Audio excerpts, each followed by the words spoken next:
कुढ़नी विधानसभा के लिए उपचुनाव हुआ जो कि 59% लगभग रहा, जो 2020 से काफ़ी कम रहा मतदान। देखिए, गुजरात में मैंने जितना अभियान चलाया प्रधानमंत्री जी ने, मैंने पूरा जी जान लगा करके अभियान चलाया। वही नहीं, पूरी पार्टी, अमित शाह जी वहाँ पर कैंप किए रहे, प्रधानमंत्री कैंप किए रहे, इसके अलावा तमाम कैबिनेट के लोग, उत्तर प्रदेश के मुख्यमंत्री भी गए भाषण देने के लिए और राज्यों के भी मुख्यमंत्री गए। उसके बावजूद जो है वहाँ पोलिंग का प्रतिशत जो है पिछले चुनाव से कम रहा। और सबसे दुखद बात यह है कि देश का प्रधानमंत्री वोट डालने के लिए गया, 2.5 घंटा का रोड शो किया और पैदल चलते हुए बूथ तक गए दिखाने के लिए, एकदम जिसको कहते हैं आचार संहिता का उल्लंघन। देश का प्रधानमंत्री, देश का मुख्यमंत्री अगर आचार संहिता का खुद उल्लंघन करेगा, जो कानून और नियम आप बनाते हैं उसको का पालन आप नहीं कीजिएगा, दूसरे लोगों से आप क्या अपेक्षा कर सकते हैं। और इसीलिए चुनाव आयोग जो है इनके जेब के लोगों का रहे, इसलिए जो है अभी जो अरुण गोयल जी का चुनाव हुआ है वो किस तरह से हुआ है। इसीलिए देखिए, चुनाव आयोग जो है जिस ढंग से चुप्पी साध ले रहा है प्रधानमंत्री के सवाल पर, गृह मंत्री के सवाल पर, इससे उसकी विश्वसनीयता जो है वो खत्म हो रही है। और चुनाव में विश्वसनीयता ही सबसे बड़ी जरूरी चीज़ है। अगर विश्वसनीयता नहीं रहेगी तो डेमोक्रेसी का मतलब नहीं रहेगा। इसलिए हम तो मांग करेंगे चुनाव आयोग से कि प्रधानमंत्री के ऊपर आचार संहिता उल्लंघन का मामला जो है दर्ज किया जाना चाहिए। नेशनल कॉन्फ्रेंस के प्रमुख फारूक अब्दुल्ला ने कहा है कि जब मैं 1996 में जम्मू कश्मीर का सीएम था तो मैं डोडा के गांव गया था जहां मतदान हो रहा था। मैं वहां किसी को नहीं देख सका क्योंकि जो मतदान मशीन थी वो सेना के शिविर में रखी गई थी। जब मैंने पूछा कि यहाँ कोई क्यों नहीं आ रहा है तो उन्होंने कहा कि कोई वोट देने नहीं आया है।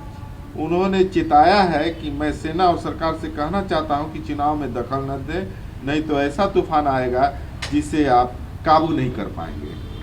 सही बात है। देखिए, कश्मीर में जो उन्होंने कहा है, हमको लगता है कि 1977 में जब मोरारजी देसाई की सरकार बनी थी उस समय जो है बहुत ईमानदारी के साथ वहाँ चुनाव हुआ, नहीं तो लंबे अरसे तक वहाँ चुनाव के नाम पर धोखाधड़ी हुआ। 53 में जब शेख अब्दुल्ला साहब गिरफ्तार हुए, उसके बाद से चुनाव में लगातार जो है आरोप लगता रहा कि धांधली हुई है। तो जो फारूक साहब कह रहे हैं उसमें तथ्य है। और उसी के वजह से आप देखिएगा कि 1989 में जो चुनाव के समय लोगों ने वोट दिया सरकार के खिलाफ और नतीजा आया सरकार के पक्ष में, और वहीं से आतंकवाद का जन्म जो है वहीं से हुआ। लोगों को लगा कि जब वोट का कोई महत्व ही नहीं है तो वोट के विकल्प में लोगों ने हथियार को चुना, गोली बंदूक को चुना, और आज तक जो है कश्मीर उसका खामियाजा जो है भोग रहा है। इसलिए उन्होंने जो चेतावनी दिया है उसको गंभीरता के साथ लेना चाहिए। और कश्मीर में आप शांति स्थापित करना चाहते हैं तो लोगों को ये भरोसा होना चाहिए कि निष्पक्षता के साथ जो है चुनाव कराया गया।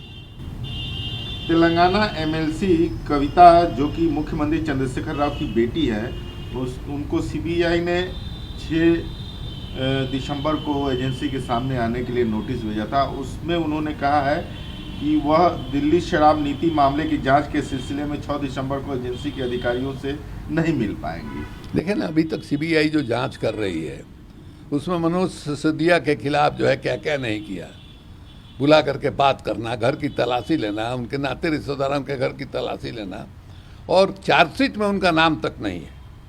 अब उसके बाद जो है कि चंद्रशेखर राव की बेटी को पकड़ लिया इसलिए कि वो तेलंगाना में भारतीय जनता पार्टी का विरोध कर रहे हैं, उनको बुला लिया।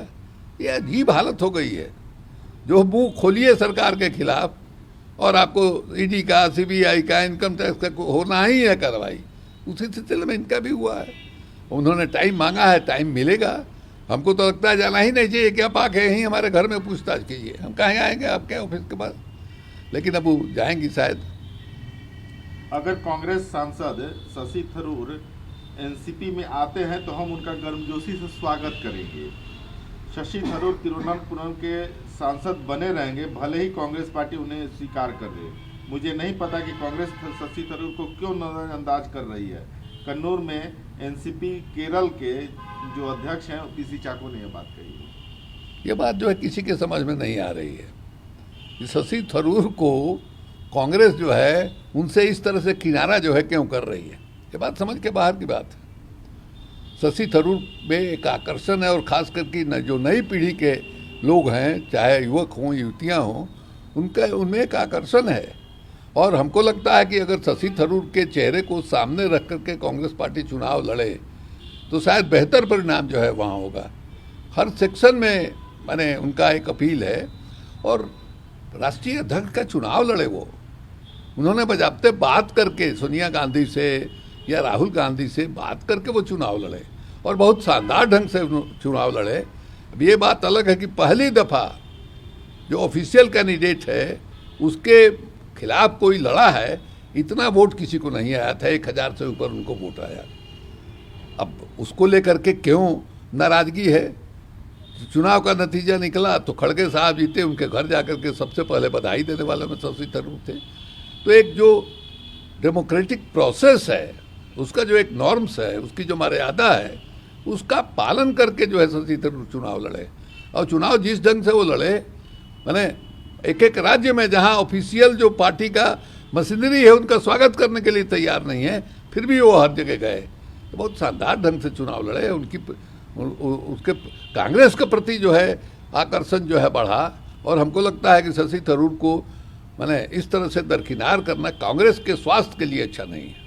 बिहार में भी कुढ़नी विधानसभा के लिए उपचुनाव हुए 2020 में, जबकि 64.19% वोट कास्ट हुआ था, लेकिन इस बार 57.9% ही मतदान हो पाया। सभी जीत के दावे कर रहे हैं। देखिए, अब तो हाथ कंगन को आरसी क्या, अब तो थोड़ी ही देर के बाद जो है एग्जिट पोल का नतीजा आएगा और गिनती होने वाली है। अब नतीजा जो है क्या है सबके सामने आ जाएगा। इसलिए आज के समय उसके बारे में माने अनुमान लगाने का कोई मतलब नहीं है। वोट पड़ गया है, गिनती होगी और जनता ने किसको पसंद किया है इसका फैसला जो है उसके लिए थोड़ा सा और धीरज की ज़रूरत है। चुनाव के दरमियान जो है हर पार्टी के लोग, हम लोग भी कहते थे कि जीत रहे हैं, वो लोग भी कहते थे कि जीत रहे हैं, हमको अभी भी उम्मीद है कि हम लोग जीतेंगे। अब चुनाव का नतीजा जो है उसके लिए थोड़ा ही धीरज की ज़रूरत है। नतीजा आएगा, सब कुछ सामने आ जाएगा।